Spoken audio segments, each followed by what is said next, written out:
సుబ్బల నిడదవోలు నుంచి మరి సుబ్బలక్ష్మి అనే పేషెంట్ 14 రోజుల క్రితం మరి డెలివరీకి అని జాయిన్ అయింది.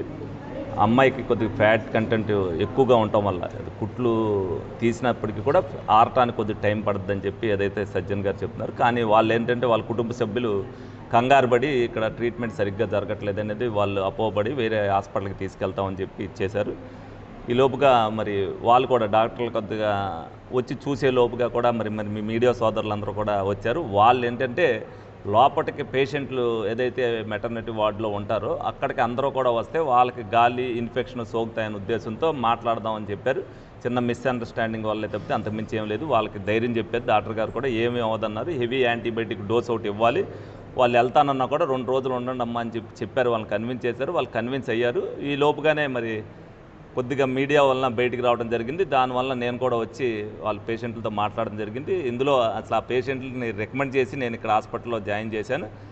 ఏదైతే డ్యూటీ డాక్టర్ గారు ఉన్నారో, డ్యూటీ నర్స్ ఉన్నారో వాళ్ళకు కూడా చెప్పాం. కొద్దిగా వాళ్ళు ఏదైతే ధైర్యం లేని పేషెంట్లకి, ఎందుకంటే రోజు నిరంతర కార్యక్రమం వాళ్ళు చూడటం, ఒక రోజున ఏదన్నా మీతో ఏదన్నా కొద్దిగా వాళ్ళ అసహనంతో ఉన్నప్పుడు మీరు కూడా విసిగించుగా ఉండాలని మీ మీడియా సోదరులు కూడా కోరుకోవడం జరుగుతుంది. ఎందుకంటే తెల్లారు లెగితే కొంత వందల మందిని పేషెంట్లు వాళ్ళందరూ కూడా చూస్తుంటారు. మీరు కూడా వాళ్ళతో మాట్లాడేటప్పుడు వివరంగా ఏం జరిగింది అనేది అడిగితే వాళ్ళు కూడా చెప్తారు. వాళ్ళకు కూడా చెప్పాం. మీడియా వాళ్ళు మీరు కూడా స్నేహపూర్వకంగా ఉండాలని చెప్పాం.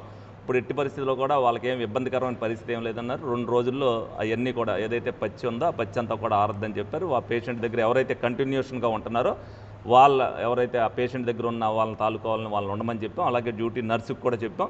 తప్పనిసరిగా 2 రోజుల్లో వాళ్ళకి ఏం అపోహలకు గురవ్వకోకుండా ఆ పేషెంట్కి ఏం ఇబ్బంది లేకోకుండా చేసే బాధ్యతను మేము తీసుకుంటామని చెప్పి ఈ విషయం నాకు తెలియని వెంటనే నేను రావడం జరిగింది. అలాగే మీడియా వాళ్ళకేనో డాక్టర్ గారికి ఏదైతే డిస్కషన్ జరిగింది కూడా అది క్లియర్ చేయడం జరిగింది. ఇదే కాదు, గతంలో కూడా ఇలాంటి చాలా కూడా ఉన్నాయి, కానీ వెలుగులోకి రాలేదు. వెలుగులోకి వచ్చింది. వెలుగులోకి వచ్చిందంటే మరి మీరు కూడా ఏం చేయాలి? మీరు మీడియా వాళ్ళు చేయవలసిన బాధ్యత ఏంటంటే దాన్ని ఎలాగ మోటివేట్ చేసి పేషెంట్ని రక్షించవలసిన బాధ్యత మనందరి మీద కూడా ఉంది.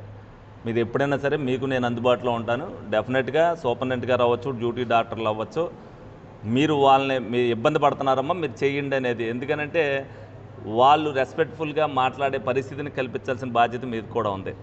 మిమ్మల్ని చూసి వాళ్ళు భయపడతారు కాబట్టి ఆ భయం దృష్టిలో వాళ్ళు ఏమంటారంటే మీరు ఏం తెస్తున్నారు ఏంటనేది కొంచెం వాళ్ళు అడిగి ఉండొచ్చు. కానీ మీరు చేయవలసిన బాధ్యతని మీరు వాళ్ళకి చెబితే డెఫినెట్గా వాళ్ళు మీకు సహకరిస్తారు. మీడియా అంటే ఎందుకంటే హాస్పిటల్లో ట్రీట్మెంట్లో ఏదైనా ఇబ్బంది జరుగుద్దామో అనే భయం వాళ్ళకు ఉంటుంది. ఎందుకంటే మీరు గబుక్కుని ఇక్కడ ఈ విధంగా జరిగిందని ఉత్తిన స్ట్రోలింగ్ వేస్తే వాళ్ళకి ఇబ్బందికరమైన, ఎందుకంటే వాళ్ళ ఉద్యోగస్తుల్లో వాళ్ళు ఇబ్బంది పడే పరిస్థితి ఉంది. కాబట్టి మీరు కూడా డెఫినెట్గా నిజంగా ఇబ్బంది జరిగినప్పుడు మీడియా పరంగా మీరు తీసుకెళ్తంలో తప్పేం లేదు. కానీ జరగకోకుండా డ్యామేజ్ జరిగిందనంటే వాళ్ళకి డ్యామేజ్ అవుద్దన్న ఉద్దేశంతో చెప్తున్నారు. ఏదన్నా సరే పేషెంట్ ప్రాణం మనకు ముఖ్యం కాబట్టి ఆ పేషెంట్ని కాపాడే దశలో కానీ వాళ్ళకి ధైర్యం కల్పించే విషయంలో కానీ మీడియా కూడా కొద్దిగా సమన్వయం పాటించాలని చెప్పి మీ అందరినీ కూడా కోరుకోవడం జరుగుతుంది.